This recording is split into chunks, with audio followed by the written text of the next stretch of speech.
prier pour le moment de culte que nous allons avoir, donc je vous invite à rester debout.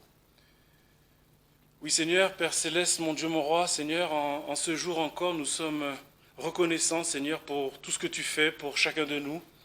Nous remettons ces instants, Seigneur, que tu as institués dans ta parole, afin que tu nous donnes, Seigneur, la manne, Seigneur, que tu nous donnes, Seigneur, tout ce qu'il nous faut, afin que nous puissions, Seigneur, comprendre ce que tu as à nous dire. Seigneur, je te remets, Seigneur, mes frères et sœurs, Seigneur, je te remets, Seigneur, tous ceux, Seigneur, qui viennent dans tes maisons, Seigneur, dans tes églises, afin d'entendre ta parole, Seigneur, tu les gardes, tu les protèges, tu les guides, Seigneur, encore, et tu leur donnes à écouter, à laisser, Seigneur, entrer cette parole, Seigneur, qui est ta parole et qui est toi, Seigneur, et qui est la vie. Seigneur, je te bénis encore pour ce culte que tu nous laisses passer, Seigneur. Merci parce que dans cette France, Seigneur, nous pouvons encore librement, Seigneur, célébrer ton culte. Merci, Seigneur, parce que nous n'avons pas, Seigneur, cette mémoire oublieuse à ne pas savoir, Seigneur, et comprendre, Seigneur, que tu es vraiment celui qui est le chemin, la vérité, la vie, et que seul par toi, Seigneur, nous pouvons avoir la paix, la victoire, la connaissance, Seigneur, de ton amour qui est insondable, et aussi, Seigneur, le salut, Seigneur, victorieux que tu nous donnes gratuitement. Seigneur, je te remercie encore pour cette matinée, que tu nous conduises dans toute ta vérité par ton Esprit Saint, et que chacun, Seigneur, puisse réellement comprendre, Seigneur, à quel point tu es bon. Je prie pour ta gloire, au nom de Jésus. Amen. Asseyez-vous. Que le Seigneur vous bénisse. Nous allons poursuivre avec un nouveau cantique, puisque nous sommes là pour le louer et le glorifier. Le Seigneur. Rien n'est comparable. Numéro 72.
Passer au moment de la pensée, et je vais vous inviter à prendre la parole du Seigneur ou suivre simplement.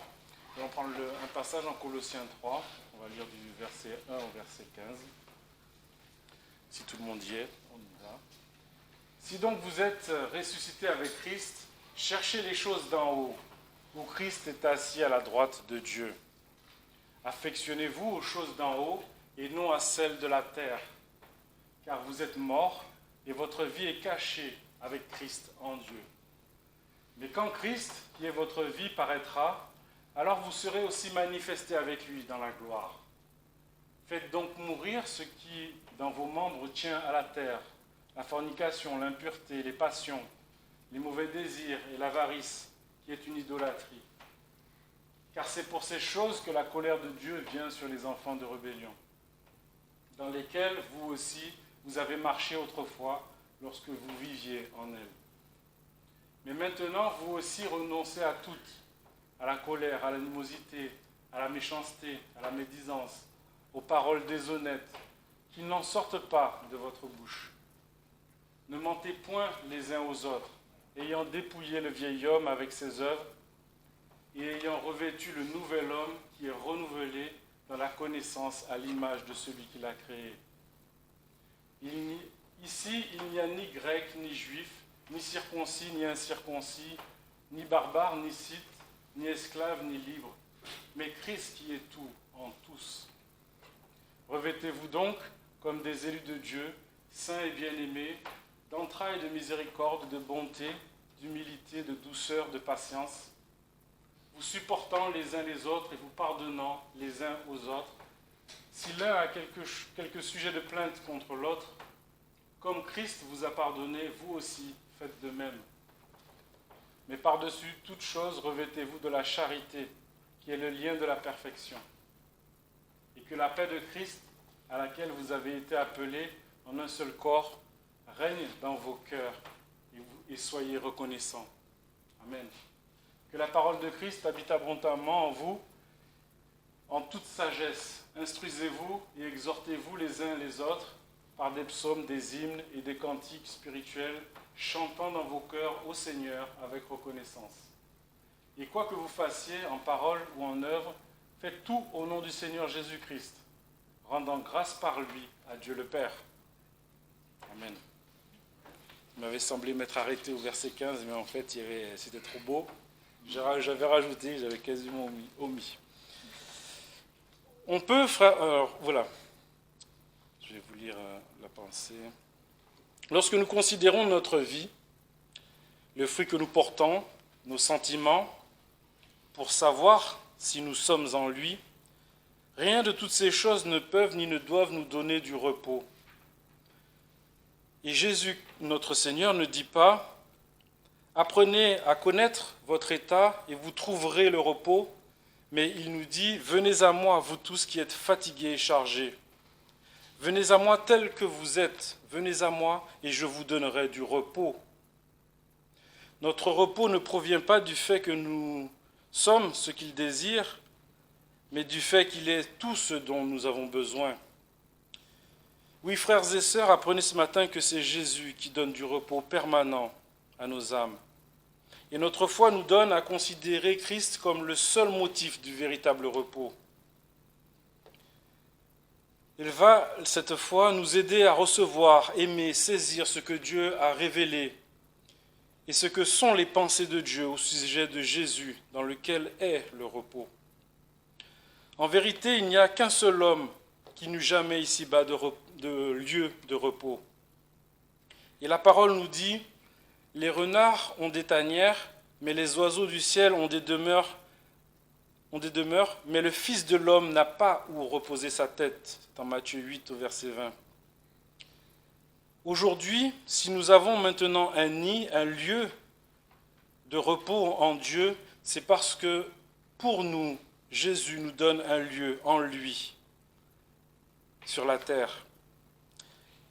Après toute la fatigue éprouvée par nos cœurs dans ce monde, après toutes les épreuves que le Seigneur Jésus a traversées sans y trouver un lieu de repos, où son cœur réellement brisé put se reposer, il nous révèle que ce que l'homme ne trouve nulle part ailleurs, que cette chose se trouve en Dieu. Il est merveilleux de savoir qu'après tout, un pauvre cœur fatigué et lassé de lui-même, de ses chemins tortueux, du monde et de tout ce qu'il renferme, eh bien, ce cœur peut trouver un repos merveilleux malgré l'adversité dans la béatitude du Saint de notre Père céleste, par Christ qui nous offre sa paix. Oui, on peut aussi, frères et sœurs, se reposer avec Dieu, aussi bien qu'agir avec lui, car on ne peut pas agir indépendamment de lui, même en voulant faire le bien, sans emmener parfois quelques troubles. Mais Jésus-Christ nous donne le repos suprême, car il est celui qui savait mieux que nul autre ce qu'est la paix dans la tribulation. Cherchons à toujours plus nourrir nos âmes de Christ. C'est justement ce dont elles ont besoin, soit pour gagner en tranquillité, soit pour être formées à son image. Et prions pour ceux qui ne sont pas avec Christ et qui ne connaissent pas le véritable repos. N'est-ce pas une belle tranquillité de l'esprit que d'être assuré par la connaissance de Christ et d'être en pleine confiance de cœur avec le Père? Frères et sœurs, avons-nous ce matin cette conviction, cette foi? Vos cœurs sont-ils remplis de la paix de Christ? Pouvons-nous dire ce matin, en Christ j'ai trouvé le Père et la paix véritable? Christ est le même hier, aujourd'hui et éternellement. Et son amour est insondable. Mais surtout, rappelons-nous, on va lire Romains 5 au verset 8. Si Valérie veut la fiche. Voilà. Mais Dieu fait éclater son amour envers nous, en ce que lorsque nous étions encore des pécheurs, Christ est mort pour nous. Christ a vaincu la mort, Christ a effacé notre dette, Christ nous donne le salut, Christ est ressuscité. Amen. Laissons la paix de Christ prendre place dans nos cœurs et nos vies, car en Christ seul est le véritable et la victorieuse paix. Amen. Nous allons poursuivre. Que le Seigneur vous bénisse pour ça. Et on va chanter le numéro 36. Loué soit Dieu.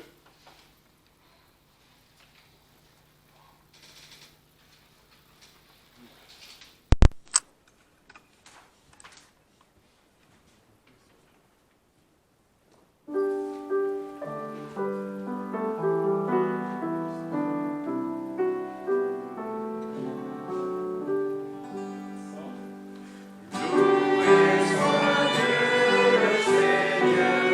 qui s'envoie le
psaume 37. Un autre cantique que vous connaissez sûrement et qui est un cantique fondateur aussi. Notre Bible tout entière.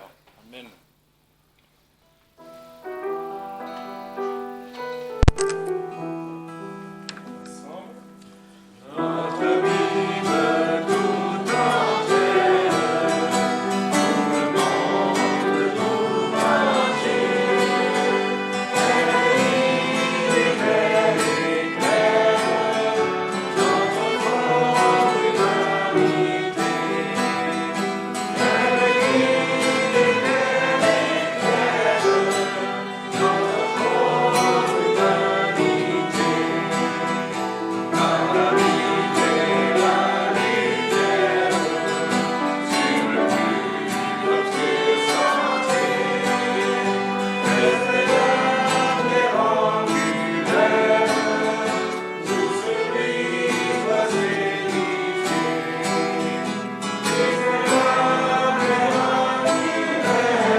C'est vraiment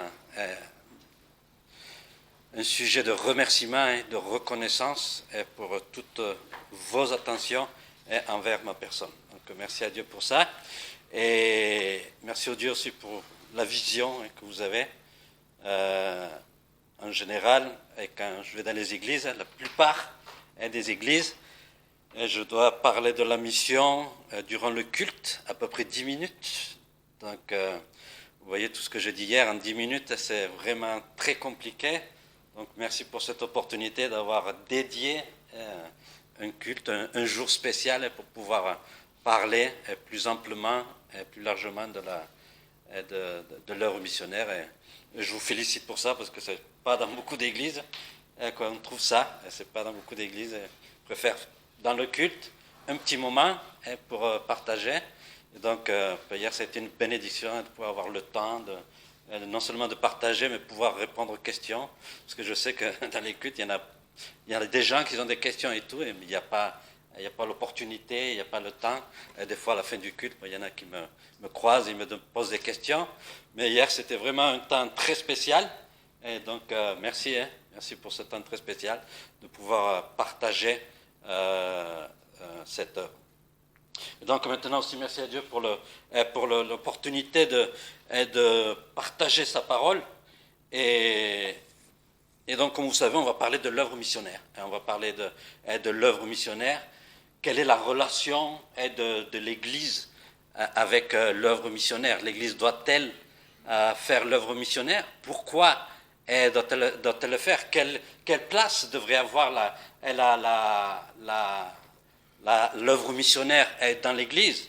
Et donc on va essayer de voir un peu et de répondre à ces questions. Et on va ouvrir nos Bibles dans 1 Pierre, chapitre 1. 1 Pierre, chapitre 1.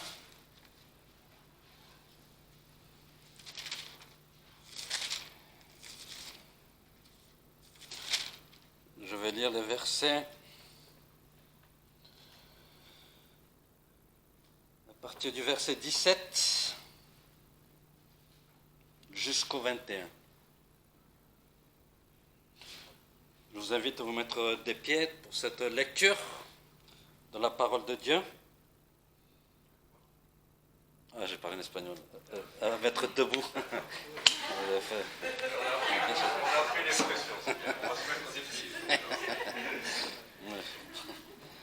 Ok, donc je vais lire. Donc c'est une version un peu différente de celle que vous avez, mais je pense que c'est à peu près la même. Donc je vais lire verset 17 au verset 21. La parole de Dieu dit ainsi: Et si vous invoquez comme Père celui qui juge selon l'œuvre de chacun, sans exception de personne, conduisez-vous avec crainte pendant le temps de votre pèlerinage, sachant que ce n'est pas par des choses périssables, par de l'argent ou de l'or que vous avez été rachetés de la vaine manière de vivre que vous aviez hérité de vos pères, mais par le sang précieux de Christ, comme d'un agneau sans défaut et sans tache, prédestiné avant la fondation du monde et manifesté à la fin des temps à cause de vous, qui par lui croyez en Dieu, lequel a ressuscité des morts et lui a donné la gloire, en sorte que votre foi et votre espérance reposent sur Dieu. Aujourd'hui, nous allons voir un panorama biblique de l'œuvre missionnaire. On va prier. Merci Seigneur encore pour cette bénédiction, Seigneur, que tu nous donnes d'être dans ta maison, Seigneur, dans ce lieu qui a été dédié, Seigneur, qui a été consacré, Seigneur, pour ta louange, Seigneur, pour l'adoration de ton Saint-Nom. Merci, Seigneur, pour ce temps de louange, Seigneur, de prière, Seigneur, de réflexion dans ta parole, Seigneur. Et maintenant, Seigneur, nous sommes prêts, disposés, Seigneur, à recevoir, Seigneur, ton message. Et je te prie que ton Saint-Esprit, Seigneur, fasse l'œuvre, Seigneur, se manifeste dans chacun de nos cœurs, Seigneur, et que tu puisses œuvrer grandement, Seigneur. Manifeste-toi, Seigneur, et bénis ce message. Au nom de Jésus. Amen. Amen. Vous pouvez vous asseoir. Donc, un panorama biblique de l'œuvre missionnaire. Ce que je voudrais faire aujourd'hui, on va parler de l'œuvre missionnaire, mais on va le faire comme avec un télescope. Comme un télescope, le voir le plus loin possible, et voir aussi le plus près possible. Donc pour cela, pour voir ce panorama, je vais donner une définition de l'œuvre missionnaire. C'est quoi l'œuvre missionnaire? L'œuvre missionnaire, c'est l'œuvre rédemptrice de Dieu, l'œuvre rédemptrice du Dieu trinitaire, depuis l'éternité jusqu'à l'éternité, pour le salut du monde par la proclamation de l'évangile de Jésus-Christ. Et l'œuvre missionnaire, c'est l'œuvre rédemptrice du Dieu trinitaire, depuis l'éternité jusqu'à l'éternité, en rapport avec le salut du monde par la proclamation de l'évangile de Jésus-Christ. Donc à l'aide de cette définition, on va comprendre et on va voir un panorama de ce qu'est l'œuvre missionnaire. Donc premièrement, je vais voir 7 points. Ne vous inquiétez pas, ce sont des petits points, ce ne sont pas des grands points, ce sont des petits points. Donc le premier point, l'œuvre missionnaire, c'est l'œuvre rédemptrice planifiée par Dieu depuis l'éternité. C'est premièrement l'œuvre missionnaire. C'est l'œuvre rédemptrice de Dieu qui a été planifiée depuis l'éternité. Dans le passage que nous avons lu, le verset 20 nous parle de cette œuvre rédemptrice et qui nous dit qu'il a été prédestiné avant la fondation du monde. Et l'œuvre rédemptrice de Dieu a été planifiée avant la création, avant la fondation du monde. Donc c'est très important de voir d'où cela commence, parce que des fois on a l'impression que l'œuvre missionnaire commence au temps de l'Église. Et quand Jésus il meurt, il ressuscite, il institue l'Église. Et là, on pourrait penser que Jésus a envie de sauver le monde et il dit à son Église, allez dans tout le monde, et dans tout le monde prêcher la parole, l'Évangile. Donc on pourrait croire que le plan de sauver le monde commence au moment où Jésus institue instituer l'Église. Mais non, comme nous voyons, cette œuvre missionnaire, ce désir de sauver le monde, elle ne commence pas dans le temps de Jésus, ne commence pas dans le temps de la Bible, sinon que nous voyons, et ça commence avant, même avant de l'Ancien Testament. Et nous allons voir tout à l'heure, on va voir des passages dans l'Ancien Testament qui nous réfèrent à l'œuvre missionnaire. Mais comme nous sommes en train de voir, cette œuvre rédemptrice qui a été planifiée par Dieu a été planifiée avant la fondation du monde, c'est-à-dire depuis l'éternité, avant que le monde existe, avant que le temps n'existe, avant que l'espace n'existe, l'œuvre missionnaire, l'œuvre rédemptrice de Dieu avait été planifiée. Donc nous voyons que cette œuvre missionnaire est née dans le cœur du Dieu trinitaire, est née dans le cœur de Dieu avant que les hommes n'existent, avant que la fondation, ce désir, ce désir de sauver le monde est né dans le cœur de Dieu depuis l'éternité. Et donc, avant que tout fût créé, et avant que l'homme ne fût créé, que l'univers ne fût créé, le Dieu trinitaire était déjà en train de planifier, de s'acquérir un peuple qui serait humain, un peuple humain et racheté, un peuple humain racheté et glorifié. Dieu planifiait s'acquérir un peuple pour qu'il vive avec lui et avec Dieu pour toute l'éternité. Donc cette planification, cette planéation, je ne sais pas si planification c'est aussi, planéation c'est...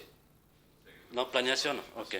Donc planification, cette planification, donc on voit depuis l'éternité. Ça me rappelle quelque chose quand j'étais enfant, quand j'étais petit dans le village où on habitait là-bas, dans le quartier, et dans le quartier où on habitait là-bas en Lozère, dans un petit village de Saint-Chély-d'Apcher, pendant les étés, il y avait un homme qui venait avec une petite van, une petite camionnette.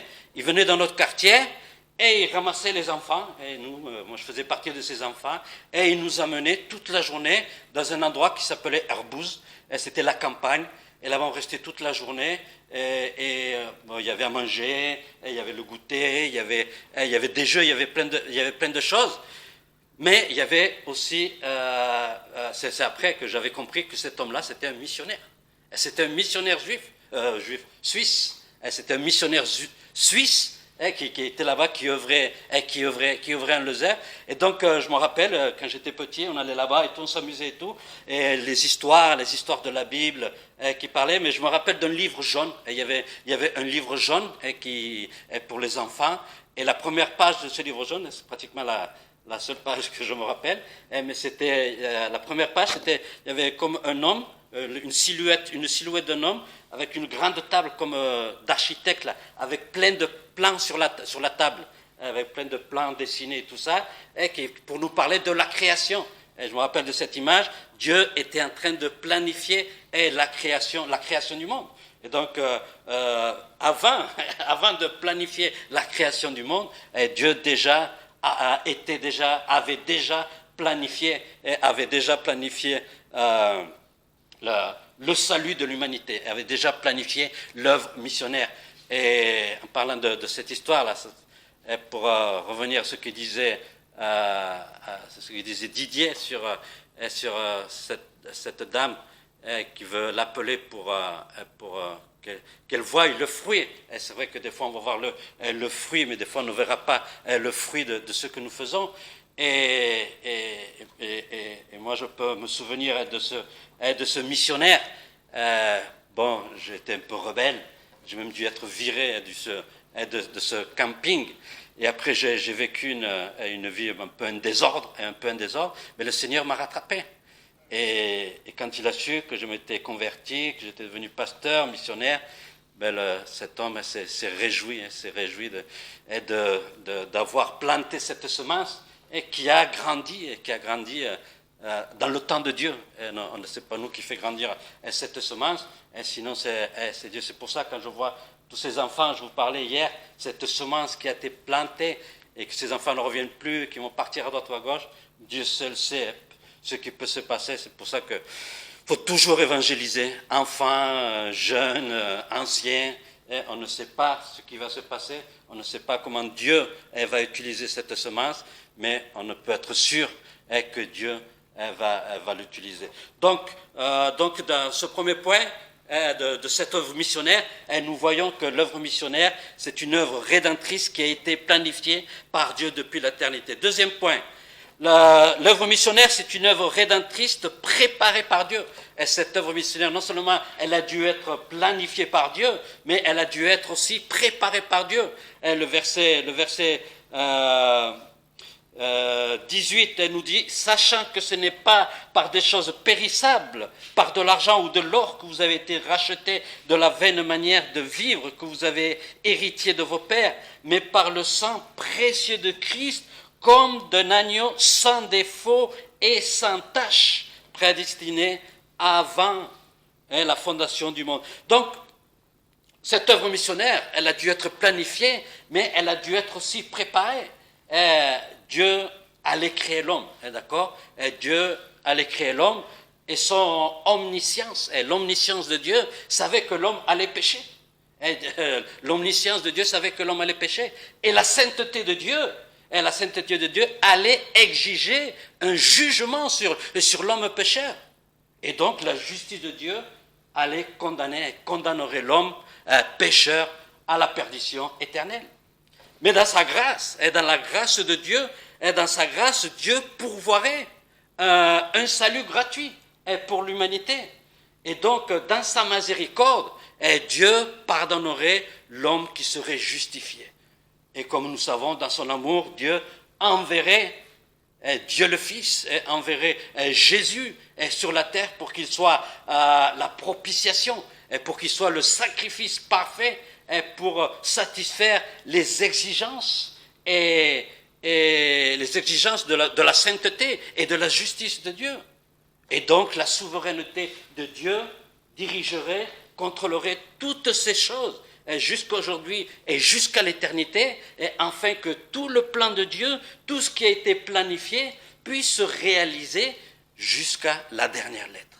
Et le monde avait besoin, l'homme allait avoir besoin, parce que là je parle dans le passé du monde, le monde allait avoir besoin d'un rédempteur, le monde allait avoir besoin d'un sacrifice parfait, et donc là, le passage nous dit que Jésus avait été prédestiné comme un agneau sans défaut et sans tache.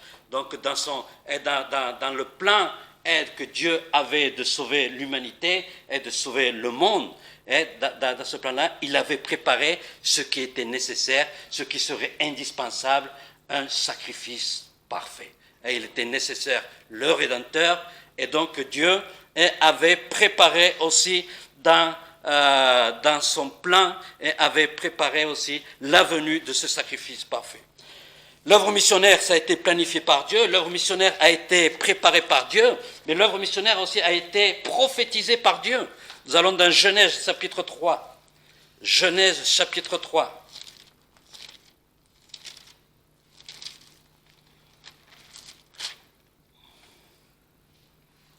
Genèse chapitre 3, versets 14 et 15. L'Éternel dit au serpent, « Puisque tu as fait cela, tu seras maudit entre tout le bétail et entre tous les animaux des champs. Tu marcheras sur ton ventre et tu mangeras de la poussière tous les jours de ta vie. Je mettrai inimitié entre toi et la femme, entre ta postérité et sa postérité. Celle-ci t'écrasera la tête et tu lui blesseras le talon. » Donc, ici, dans cette histoire, on se rappelle, le diable est arrivé au jardin de l'Éden, il a tenté Adam et Ève, les deux sont tombés dans le péché, et donc il y a eu des conséquences terribles. Il y a eu la séparation de l'homme avec Dieu, il y a eu la mort éternelle, et la séparation, la mort éternelle à cause de cette séparation, et cette séparation qui a amené la condamnation éternelle non seulement de Adam et Ève, sinon de toute la descendance, et de toute la descendance. Et donc, nous voyons dans ce passage que Dieu est en train de prophétiser la venue du Rédempteur. Et il était nécessaire que ce Rédempteur, premièrement, soit tout-puissant. Et il était nécessaire pour que ce Rédempteur puisse écraser la tête du diable. Oui, il serait blessé par le diable, mais ce Rédempteur devait être tout-puissant pour écraser la tête du diable, pour mettre fin au règne du diable, pour mettre fin au règne de la mort, pour mettre fin au règne du péché. Il était nécessaire que ce Rédempteur soit tout-puissant. Et donc, dans ce passage, non seulement Dieu prophétise que ce Rédempteur serait tout-puissant, mais surtout, il prophétise que ce Rédempteur devait être de la même nature que celui qui allait sauver, de la descendance de la femme et de la postérité de la femme. Et donc, ce passage nous prophétise que le Rédempteur, que le Sauveur qui allait venir, non seulement il serait tout-puissant, mais il serait aussi humain et de la descendance de la femme. Et il était nécessaire, que le Rédempteur soit humain, de la même nature de lui qui allait sauver, afin de pouvoir accomplir la justice de Dieu, afin de pouvoir être la substitution parfaite. Parce que la justice de Dieu condamnait l'homme, et l'homme qui pêche, et cet homme mourira. Et donc, pour accomplir la justice de Dieu, ce Rédempteur devait prendre la forme de l'homme, il devait prendre la nature humaine, pour prendre ensuite tous les péchés de l'humanité sur lui, et ensuite être sacrifié sur la croix pour être la substitution parfaite de cette œuvre missionnaire. Car il ne pourrait pas y avoir d'œuvre rédemptrice, et il ne pourrait pas y avoir de salut, de rédemption, si la justice de Dieu n'était pas accomplie, et si la justice de Dieu n'était pas satisfaite. Et dans cette substitution, et dans ce sacrifice, que nous voyons un sacrifice parfait, une substitution parfaite, et dans ce domaine-là, donc, nous voyons que Dieu avait tout préparé, tout planifié et prophétisé la venue de ce Sauveur qui serait tout puissant et qui serait humain. Donc, cette œuvre rédemptrice, elle a été planifiée par Dieu. Cette œuvre rédemptrice, elle a été préparée par Dieu. Cette œuvre rédemptrice, elle a été prophétisée par Dieu. Mais l'œuvre missionnaire a été aussi promise par Dieu. Et l'œuvre missionnaire, c'est une œuvre rédemptrice qui a été promise par Dieu. Et nous voyons dans Genèse chapitre 12. Genèse chapitre 12. Et nous avons là l'alliance avec Abraham. Un des plus, sinon le plus important des alliances est dans la Bible, est l'alliance abrahamique, ou l'alliance avec Abraham, chapitre 12. Chapitre 12, verset 1. L'Éternel dit à Abraham, va-t'en de ton pays, de ta patrie et de la maison de ton père, dans le pays que je te montrerai. Je ferai de toi une grande nation et je te bénirai. Je rendrai ton nom grand et tu seras une source de bénédiction.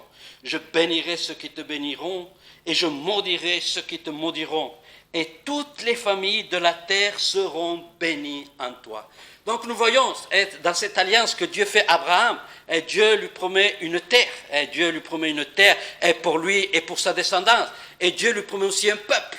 Dieu lui promet un peuple, et lui promet aussi une descendance. Et nous voyons ces promesses que Dieu fait à Abraham. Mais nous voyons la promesse la plus grande et la plus complète et la plus importante. Et la deuxième partie est du verset 3. Et toutes les familles de la terre seront bénies en toi. Et quand Dieu il a fait cette promesse à Abraham et qu'il a lui donné la terre, à lui et à son peuple, la terre d'Israël, le peuple d'Israël, Dieu allait lui donner ce qu'il avait promis à Abraham, mais Dieu voyait beaucoup plus loin que la terre d'Israël, Dieu voyait beaucoup plus loin que le peuple d'Israël, Dieu voyait déjà toutes les nations, et dans son cœur, dans le cœur de Dieu, il y a toujours eu ce désir de sauver toutes les nations. Et de ce désir de sauver. Et cette promesse, elle était tant importante que 3 fois, il le ratifie avec Abraham. Et dans le chapitre 18, et il lui dit encore Abraham, il dit Abraham, dans ta descendance, en ta postérité, elles seront bénies toutes les nations de la terre. Et dans le chapitre 22, après le sacrifice de Isaac, et Dieu le ratifie encore avec Abraham ce désir de sauver les nations. Et il lui dit encore, à ta descendance, à ta postérité, seront bénies toutes les nations de la terre, toutes les familles de la terre. Et cette promesse était tant importante que dans le chapitre 26 de Genèse, et il le ratifie avec le fils d'Abraham, avec Isaac, et lui dit la même chose, et qu'il a lui donné la terre, la descendance, mais qu'en sa postérité, qu'en sa descendance, toutes les nations de la terre seraient bénies. Et dans le chapitre 28 de Genève, il le ratifie encore avec le petit-fils d'Abraham, avec Jacob, et il ratifie la même promesse en lui disant que dans la descendance, dans la postérité de Jacob, d'Abraham, d'Isaac et de Jacob, toutes les nations de la terre seront bénies. Donc Dieu a toujours eu ce désir, et Dieu promet, ça c'est une promesse que Dieu fait à Abraham, que toutes les nations de la terre seront bénies à sa postérité. Et quand nous lisons Galates 3,16, Paul nous dit que la postérité d'Abraham, c'est Jésus. Et la postérité de laquelle parle Genèse, et cette postérité-là que Genèse parle, il parle de Jésus. Donc déjà depuis le début, dans sa vision, dans son désir, dans son amour, Dieu déjà promettait à Abraham le salut des nations. Le salut de toutes les nations, le salut de toutes les familles de la terre. Ça a été promis. Et donc cette œuvre missionnaire, elle a été planifiée, elle a été préparée, elle a été prophétisée, elle a été promise. Mais aussi dans le 5e point, nous allons voir que cette œuvre missionnaire, et cette œuvre rédemptrice a été prévue par Dieu, même dans l'élection d'Israël. Et nous allons dans le Exode chapitre 19. Exode chapitre 19.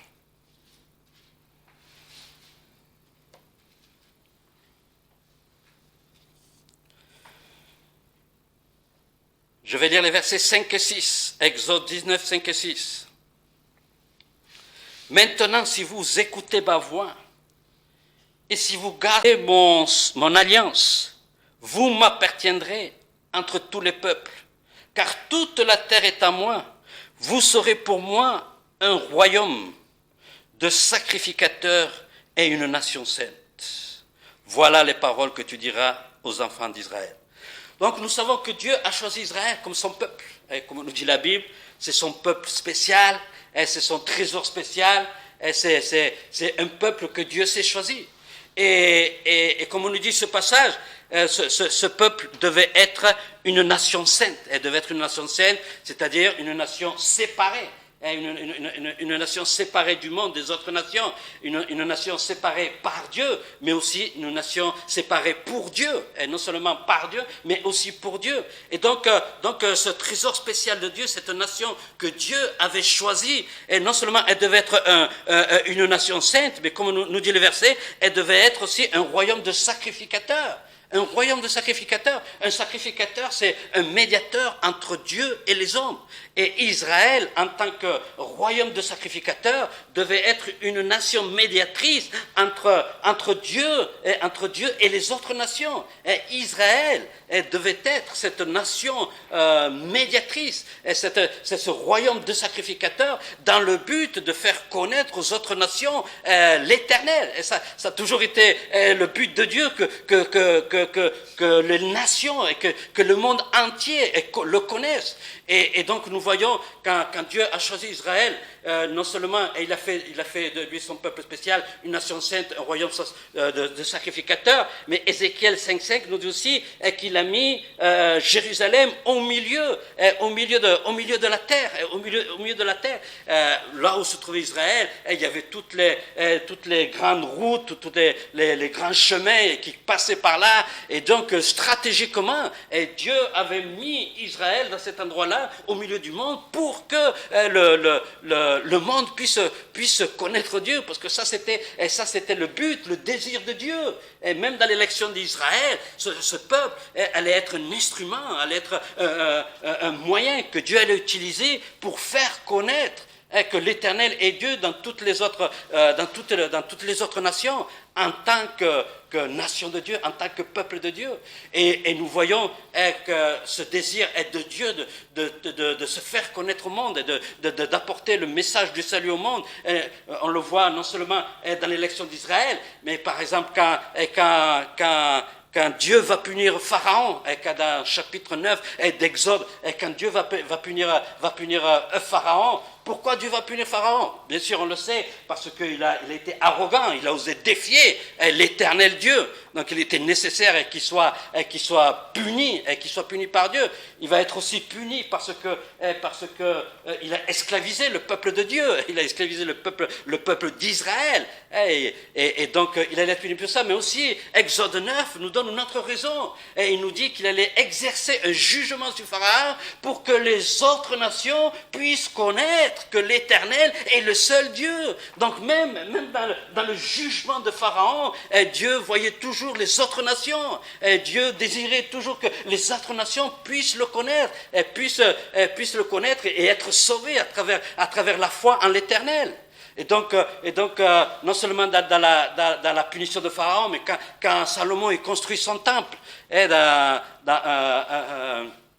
un roi chapitre 7 ou 8, verset 66, là-bas, quand il fait l'inauguration, la dédication du temple, et quand il fait la dédication du temple, il dit que le temple le plus grand, le plus beau qui a été construit, et que ce temple-là allait être, bien sûr, pour que Israël puisse venir adorer Dieu, mais dans sa prière, il dit aussi que pour toutes les nations, et pour que toutes les nations viennent et puissent connaître Dieu et puissent adorer Dieu, même dans la construction du temple. Et dans la construction du temple, Dieu avait toujours cette vision des nations, du monde entier qui le connaissent et qui soient sauvés. Et quand nous lisons les psaumes, quand nous lisons les prophètes, et nous voyons ce désir de Dieu à combien de reprises, et que toutes les nations viendront devant l'Éternel pour l'adorer, et que toutes les nations seront sauvées. Et nous voyons dans l'Ancien Testament, et nous pouvons voir ce désir, ce dessein, ce plan de Dieu pour la salvation, pour le salut de l'humanité. Cette œuvre missionnaire, comme on est en train de voir, elle a été planifiée par Dieu, elle a été préparée par Dieu, elle a été prophétisée par Dieu, elle a été promise par Dieu, elle a été prévue par Dieu dans l'élection d'Israël. Et maintenant, dans le point 6, est le plus important. Cette œuvre missionnaire, c'est une œuvre rédemptrice aussi, qui est programmée par Dieu pour l'Église. Et cette œuvre rédemptrice qui a été planifiée, préparée, promise, prophétisée, a été programmée par Dieu pour l'Église. Nous connaissons tous les versets, Matthieu 28, 20, « Allez et faites des disciples dans toutes les nations ». Marc 16, 15, il nous dit « Allez et prêchez l'Évangile à toute créature ». Luc 24, il nous dit la repentance et le pardon des péchés sera prêché dans toutes les nations, en commençant par Jérusalem. Et à Acte 1:8, il nous dit et vous serez mes témoins de Jérusalem, Judée, Samarie et jusqu'aux extrémités de la terre. L'œuvre missionnaire, c'est une œuvre rédemptrice qui est programmée pour l'Église. L'Église en tant que corps du Christ et Christ en tant que chef suprême de l'Église. Et l'Église, c'est l'institution. C'est l'institution que Dieu a choisie pour le salut du monde à travers la proclamation de l'Évangile. Dieu, il aurait pu choisir les anges.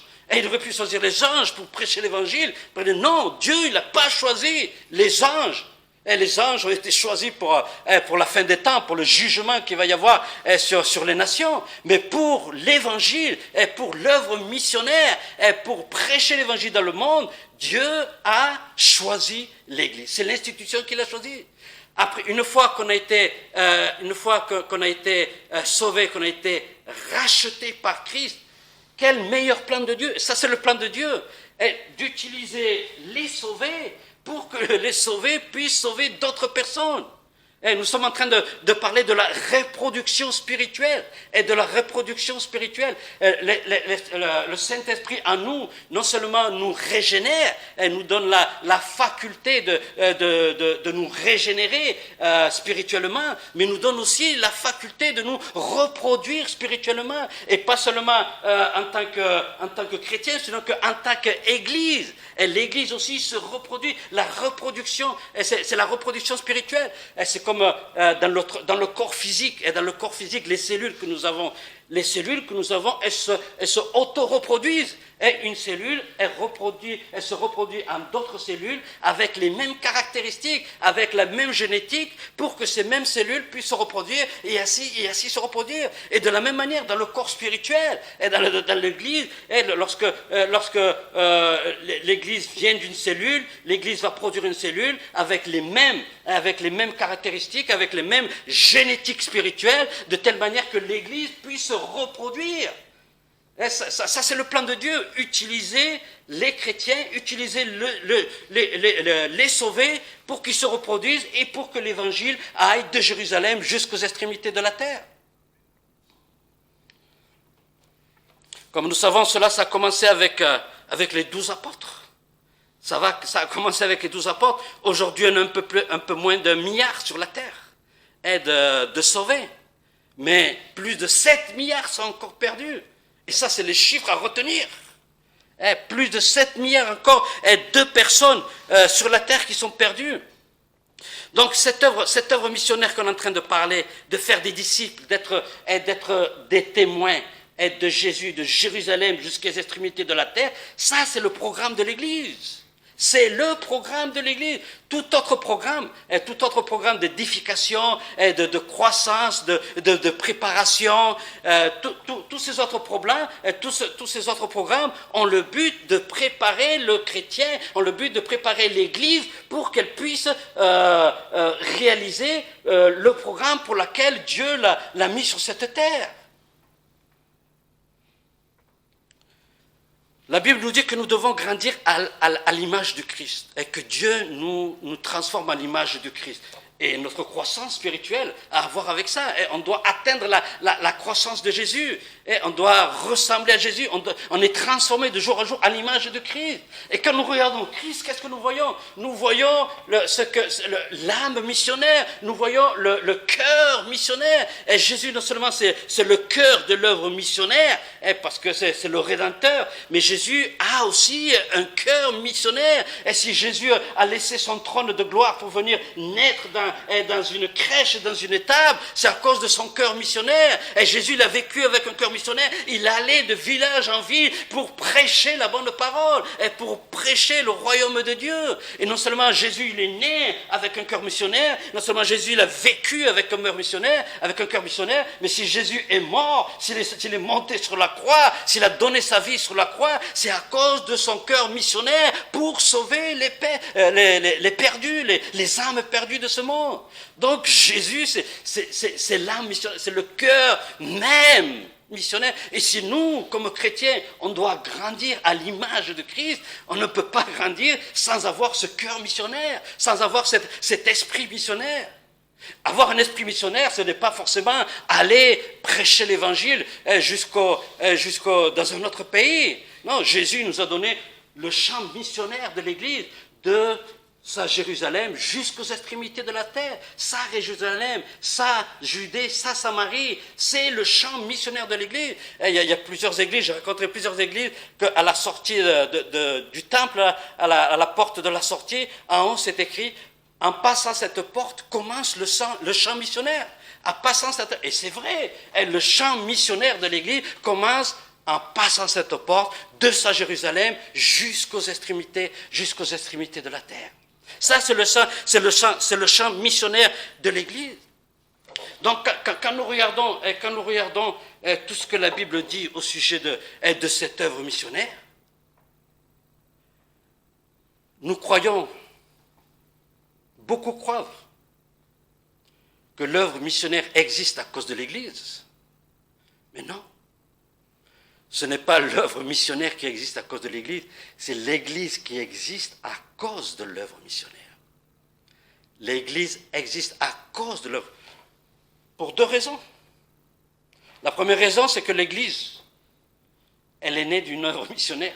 Et il n'y a aucune Église qui s'est levée comme ça de la terre, pouf, du jour au lendemain. Non, c'est une œuvre missionnaire, dirigée par missionnaires, envoyée par une Église missionnaire, qui est arrivée dans un certain lieu et qui a édifié une Église. Donc l'Église vient de l'œuvre missionnaire. Et l'Église vient d'une œuvre missionnaire, mais aussi l'Église existe à cause de l'œuvre missionnaire pour le plan de Dieu, pour le programme de Dieu. Ça, c'est le programme de Dieu pour l'Église. Est-ce que vous êtes déjà demandé pourquoi Dieu nous a laissés sur cette terre? Pourquoi on est encore ici?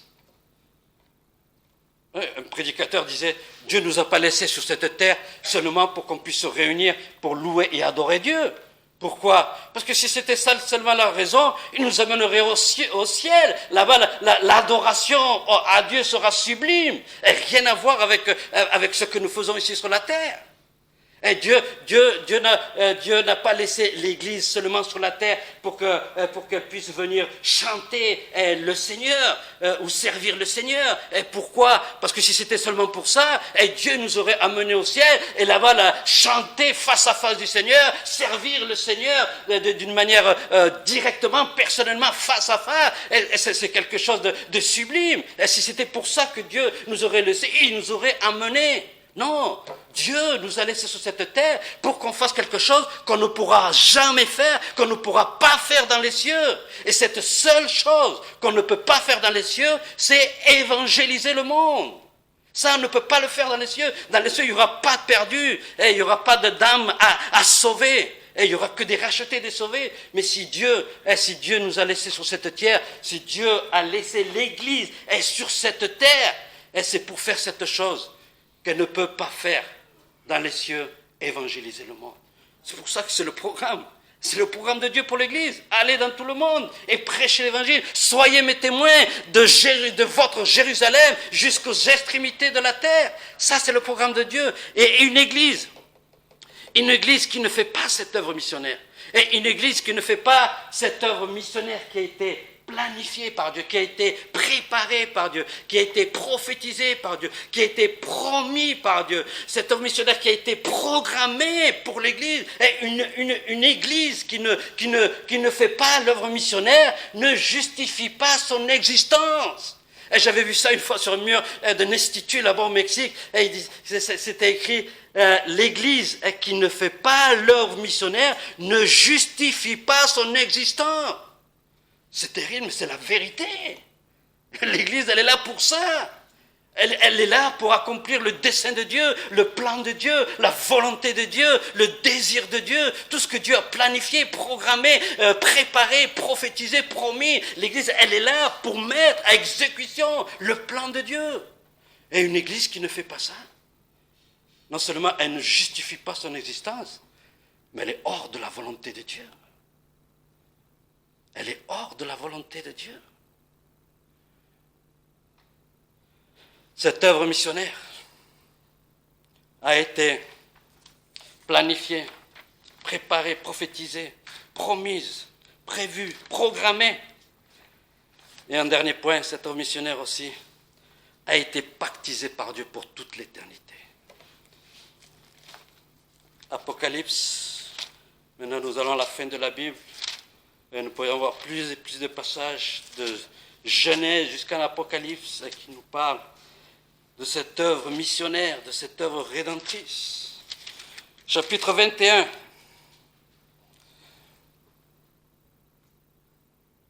Apocalypse, verset 21, verset 3. « Et j'entendis du ciel une forte voix qui disait, « Voici le tabernacle de Dieu avec les hommes. Il habitera avec eux et ils seront son peuple. Et Dieu lui-même sera avec eux et sera leur Dieu. Il essuiera toute larme de leurs yeux et la mort ne sera plus.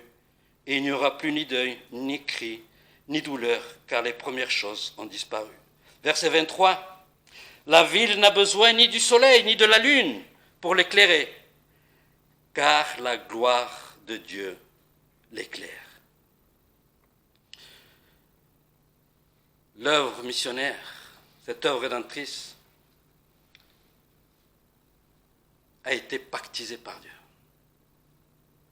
C'est-à-dire, ici on arrive au point culminant de l'œuvre rédemptrice de Dieu, lorsque tous les rachetés de toutes les nations, de toutes les tribus, de toutes les langues, de tous les temps, et de tous les temps seront pour l'éternité à la présence de Dieu.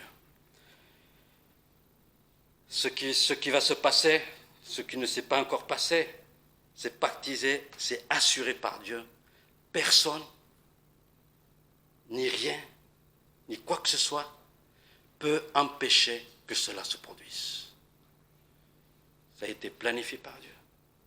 Et personne, ni quoi que ce soit, va pouvoir empêcher ce point culminant de l'œuvre missionnaire, ce point culminant de l'œuvre rédemptrice, où tous les rachetés de toutes les nations vont vivre toute l'éternité avec Dieu.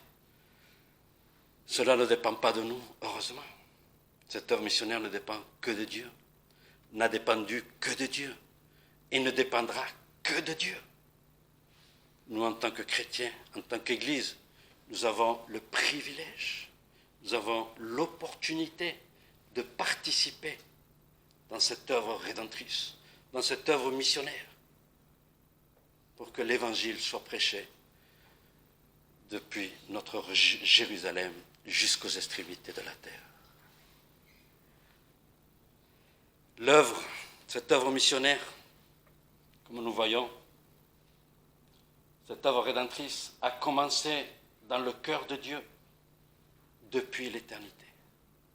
Et cette œuvre missionnaire va se terminer dans la maison de Dieu avec tous les rachetés pour toute l'éternité.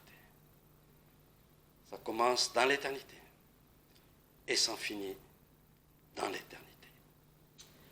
Pour terminer, l'œuvre missionnaire, donc, c'est l'œuvre rédemptrice de la Trinité dans laquelle tous les attributs de Dieu sont manifestés. Comme on a vu, la souveraineté, l'omniscience, la sainteté, la justice, la grâce, l'amour, la miséricorde, la bonté, tous les attributs de Dieu, toute la Trinité est impliquée et tous les attributs de Dieu sont impliqués. L'œuvre missionnaire, comme nous savons, c'est pour la gloire de Dieu. Tout ce que Dieu fait, c'est pour sa gloire et pour la gloire de Dieu. Mais l'œuvre missionnaire n'est pas seulement pour la gloire de Dieu, mais l'œuvre missionnaire nous révèle la magnificence de la gloire de Dieu. Cette œuvre rédemptrice, cette œuvre missionnaire nous révèle la magnificence, la majesté de cette gloire. Et nous, en tant que chrétiens, en tant qu'Église, nous pouvons contempler cette magnificence de cette gloire. Mais non seulement nous pouvons la contempler, mais nous pouvons nous réjouir. Le chrétien doit se réjouir de cette gloire et de cette magnificence, de cette œuvre rédemptrice et de l'humanité. Et le chrétien doit se réjouir. Et non seulement le chrétien doit contempler cette gloire, non seulement doit se réjouir de cette gloire, mais doit aussi partager cette gloire depuis sa Jérusalem jusqu'aux extrémités de la terre.